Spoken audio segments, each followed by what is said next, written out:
Setelah dimulainya pembelajaran tatap muka di Kota Palembang membuat pihak sekolah harus menerapkan protokol kesehatan.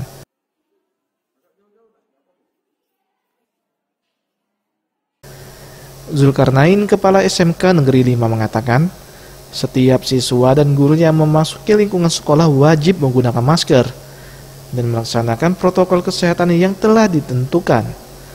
Pihak sekolah juga telah meminta persetujuan orang tua untuk sekolah tatap muka ini.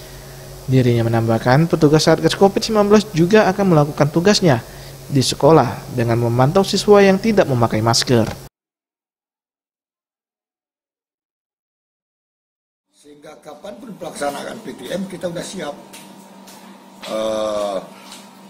Alat-alatnya, tempat cuci tangan, sabun, hand sanitizer, kemudian kita sudah punya penyemprot ruangan dan lain, pokoknya kita siap.